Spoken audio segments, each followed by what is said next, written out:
First of ஆலா இப்போ பார்த்தீங்கன்னா நம்மளுக்கு 2 வண்டி வந்திருக்கு. அதுவும் இந்த டாமினார் 350 வந்திருக்கு. அதுவும் இல்லாமல் NS 350 வந்திருக்கு. டாமினார் 400லேருந்து 350 குறைச்சிட்டாங்க. அதே சைடில் NS பார்த்தீங்கன்னாலும் 400Zலேருந்து இப்போ 350 குறைச்சிட்டாங்க.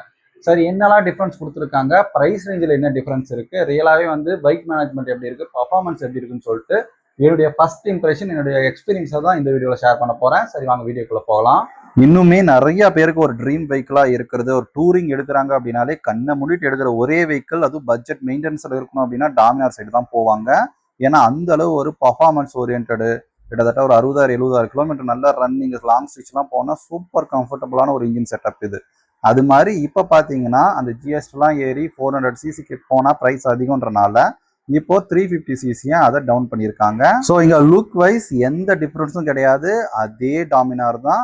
அந்த பில்ட் குவாலிட்டிலேருந்து ஓவரால் டிசைன் எல்லாமே அதே டாமினார் சேம் தான். வேற லெவலில் இருக்கும் அதோடைய லுக்கு. பார்க்கறதுக்கு ஒரு ரோபோட்டிக்கோட ஃபினிஷிங்கு, மஸ்குலரான பாடி ரியலாகவே வந்து ஆசமாக இருக்கும். ஸோ சஸ்பென்ஷன் வைஸ் இதுக்கு முன்னாடி இருந்த அதே தான் UST ஃபோக்ஸு.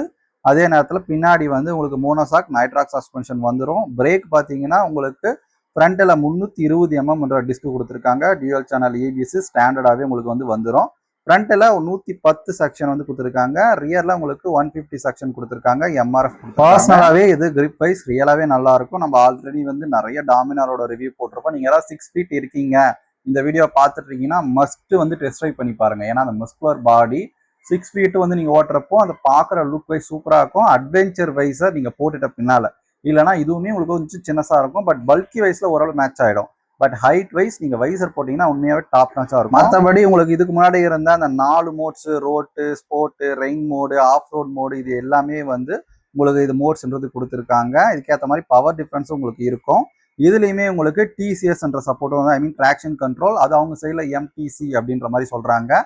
இதை தவிர்த்து இதுக்கு முன்னாடி இருந்த எல்லா மோடுமே உங்களுக்கு வந்து பக்காவாக அப்படியே தான் வரும். ஸோ அதே மாதிரி அட்ஜஸ்டபிள் உங்களுக்கு வந்து அந்த பிரேக்கு, கிளச்சு அதுவும் கொடுத்துருக்காங்க. ஸ்லிப்பர் கிளச்சு தான் உங்களுக்கு வரப்போகுது. ரொம்பவே ஸ்மூத்தாக இருக்குது. அதே மாதிரி ஸோ சீட் ஐட்டமே எல்லாருக்கும் ஏற்ற மாதிரி தான் கொடுத்துருக்காங்க. மோஸ்ட்டாக ஷார்ட் ரைடர்ஸ் கூட கொஞ்சம் ஈஸியாக ஹேண்டில் பண்ணுற மாதிரி தான் கொடுத்துருக்காங்க. குஷனிங்குமே ஓரளவு மாடரேட்டாக தான் இருக்குது. பில்லியனுக்கு கொஞ்சம் சின்ன சீட்டு தான். மற்றபடி ஓவரால் செட்டப் பேக் ரெஸ்ட்லாம் போனீங்கன்னா ஒரு நல்ல கம்ஃபர்ட் உங்களுக்கு கொடுக்கும். மெயினாக இப்போ இன்ஜின் வைஸ் நீங்கள் எடுத்துக்கிட்டீங்க அப்படின்னா ஃபர்ஸ்ட் அப்டேட்டாக இதுதான் வந்து மெயின். பழைய மாடலில் உங்களுக்கு 373cc கொடுத்துருப்பாங்க. பட் இப்போ பார்த்தீங்கன்னா உங்களுக்கு 349cc கிட்ட வந்து கொடுத்துருக்காங்க. ரீசன் ஆல்ரெடி சொல்லிட்டேன். அந்த GST 40% மேலே போயிடும். 350cc மேலே போனால் இது கம்மியான உங்களுக்கு 18% தான். ஸோ அதனால ப்ரைஸுமே வந்து கம்மியாகும்.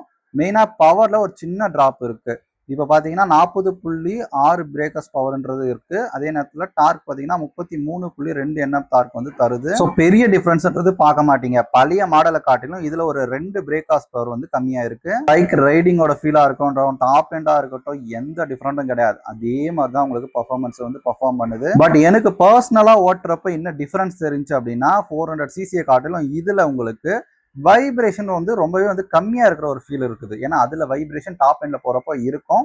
இதில் இன்னும் கொஞ்சம் நல்ல ரிஃபைன் பண்ண இன்ஜின் செட்டப் மாதிரி தெரியுது. அதே மாதிரி பவர் டெலிவரியுமே கொஞ்சம் வந்து நல்லா லீனியராக இருக்குது, ஸ்மூத்தாக இருக்கிற மாதிரி இருக்குது. ரொம்ப அக்ரெசிவாக இல்லை. லாங் டூரிக்கு பக்காவாக மேட்ச் ஆகிற மாதிரி தான் இருக்குது. ஸோ வெயிட்டுமே ஒரு 3 கிட்ட 2 கிலோ கிட்ட குறைச்சிருந்தாலும் பெரிய டிஃப்ரென்ஸ்ன்றதெல்லாம் ஃபீல் பண்ண மாட்டீங்க. அதே தான். பட் இன்னும் கொஞ்சம் ஸ்மூத்தாக இருக்குது. லைட்டாக பிரேக்காஸ் பவரும் கம்மியாக இருக்குது. மற்றபடி எந்த வித டிஃப்ரென்ஸும் கிடையாது. ஸோ டிஸ்பிளே பார்த்தீங்கன்னா இதுக்கு முன்னாடி அந்த NS 400ல பார்த்துருந்தோம். அதே மாதிரி தான் உங்களுக்கு இதே டிஸ்பிளே சேம் அதே மாதிரி வரப்போகுது. ப்ளூடூத் கனெக்டிவிட்டி, மியூசிக் கண்ட்ரோலு, மற்றபடி அந்த கால் அண்ட் SMS அலர்ட், அது மாதிரி எல்லா ஆப்ஷனும் உங்களுக்கு அப்படியே வந்துடும். இதுக்கு அடுத்து நம்ம VST வைப்ஸ் ஜஸ்ட் வந்து எஸ்ன்னு போட்டிங்கன்னா அதில் இந்த NS 400Zயோட அப்டேட் இருக்குது. ஃபுல் வீடியோ அதுலேயுமே போட்டிருக்கேன். என்னெல்லாம் அப்டேட் கொடுத்துருக்காங்க. ஏன்னா அதுவுமே வந்து 400cc இருந்து 350cc வந்து டவுன் கிரேட் பண்ணியிருக்காங்க. என்ன அப்டேட்லாம் இருக்கு, மெயினாக அதில் ஒரு சின்ன டிஃப்ரெண்ட் நோட்டீஸ் பண்ணால் அந்த வீடியோ ஃபுல்லாக பார்க்குறவங்களுக்கு கண்டிப்பாக யூஸ்ஃபுல்லாக இருக்கும். சரி, இப்போ மைலேஜ் ஏதாச்சும் நம்மளுக்கு கிடைக்குமா, கொஞ்சம் குறைச்சிருக்காங்களே அப்படின்னு எதிர்பார்க்குறீங்க அப்படின்னா பெரிய டிஃப்ரென்ஸ் ஆல்ரெடி இல்லைன்னு சொல்லிட்டேன்.